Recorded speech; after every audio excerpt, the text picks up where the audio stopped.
the crazy part too, because you think about it, like, when was there a time for us to actually fully process what the hell was going on? We never did that. Because we're too busy being put in positions where we have to explain the actions of others in terms of like them blaming, oh well, he had a hoodie. Oh well, he shouldn't have had Reese's in his pocket or been out late, and it's like he simply was going home.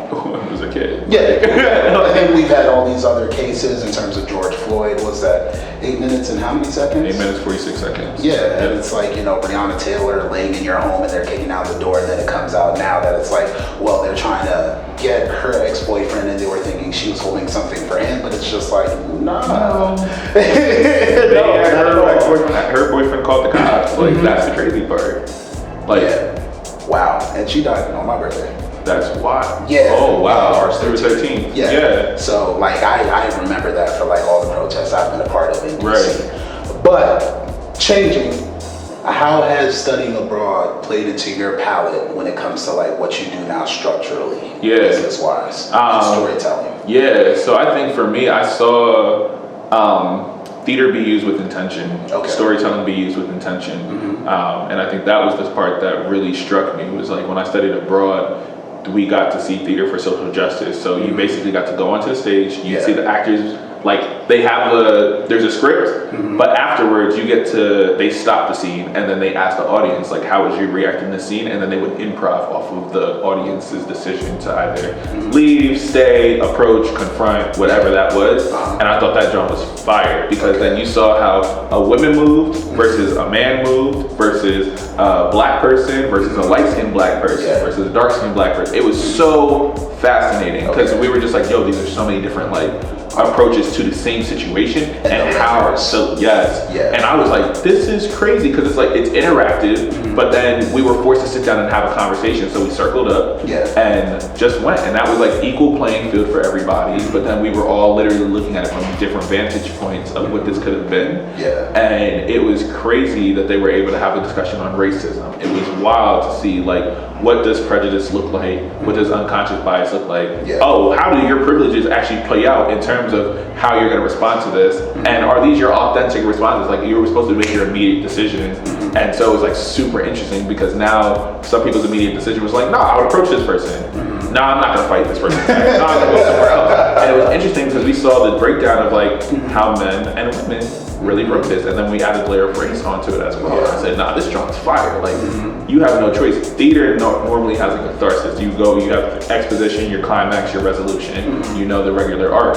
But this one, there was no actual resolution, because these systems are still in place and these problems still exist. So there's not an actual, we can't give you catharsis of something that doesn't actually exist yet. And so that was like super, super interesting. So I've just started studying and stuff like that. And that's really how it ultimately started transitioning into podcasting, really, because that's really, I was like, I need perspective. I know how media works. I know how theater works. Like, I know the structure, who, what, when, where, how, why. Now, and it being told in 3 parts. Yes, and so I was just like, that's cool. But what is this missing? Perspective. What is missing? Nuance. Like, and so I think it was fun because the podcasting world is still relatively new. So there's What's the name of the podcast that you're on, and the teammates that you work with? Yeah, so I have 2 podcasts. So one's called Dear Redding, Dear RDG is how it's stylized. So on that podcast, I work with, for my co-host anyways, Day, Brianna Tyson, and then also Marie Sykes. And so that was like super cool to put together, because that gave perspective to our hometown when the media didn't get anything right. They were just like, oh, another shooting in Reading, another death in Reading, we're gonna do this. Cool. Were they in the watch party? Yes. Those were a couple of people who said, like, you heard after you were like, you know, you repped your set in terms of where you're from? Yep. Okay, bad. And that's what it was. So you saw my college friends, you saw my home people, you saw the new people from Philly, and then creatives that I have yet to meet. There were a lot of people from the Twitter streets in there that I was just like, I've never actually met you, but I'm happy to hear. And so here, like, this job is lit. But yeah, so that was like super dope. And then Rational Anger, which was formerly known as This American Negro, that's just gonna take on a new form. But Rational Anger, I wanted to still break down this barrier between academia and the hood, because I'm just like, there's too much separation of these 2 worlds. Because one does a very lot of research on our lived experience. So I was just like, how do I just make this more accessible to our people? And that's really what it was. So before it was a solo podcast, but I was like, I want to add perspectives into it and see what does intellectual discourse look like amongst black folk, especially Gen Z and millennials. What does that look like? And so to give us more examples, because like for us, we have like the Master P's. Yes. Another example would be LeBron James. And you can say Jay-Z because even though he didn't go to college, he runs an empire that we all look forward to see what happens. And Diddy, you know, who had his one semester at Howard and kept it pushing, but yet here we are watching what it is. And that's really what it was, because Dear Reading is what that is. There's one of them did not finish. We all have high school diplomas. One has an associate's degree. The other one wants to go back, and the other one didn't continue. And then I'm the only one who had a 4-year degree. So I thought it was like super interesting because now at least most kinds of black people, at least from different professions and academic levels, were represented. Whereas like for like the Rational Anger podcast, like I'm looking to go for my master's, the other one's in law school, the other one's on a pre-med track, and the other one graduated with an English and publishing degree. So it's just like now you get to see like here's this combination of people who it still allows me to indulge in like utilizing academic language, but still like talk about these big ideas. So that's fun for me. I like learning. But it's also just now we can now take it and just apply it to real world stuff too. Like we had there was an episode on like sexual liberation and how we police black women's sexuality. Got to fully talk about Megan Thee Stallion, but also do a deep dive into Janet Jackson's work because she was really talking about that. And so I was like, this is the fun part of like bridging these worlds together. So my philosophy and hip hop professor from college, he really he changed that when he had a whole class outside talking about Kendrick's Damn album winning a Pulitzer and then Beyonce winning a Peabody or something like that. And what does that mean to have that white validation? But then how do we also disengage with like that kind of white gaze at the same time? All in the middle of this is also like in a Starbucks that we're having class because black people were not allowed in the Starbucks. So this was all the time of black people, but Starbucks was calling the cops on black folk too. So it was very much so making a very intentional statement. I said, yo, there are layers to this. Like, and speaking of layers,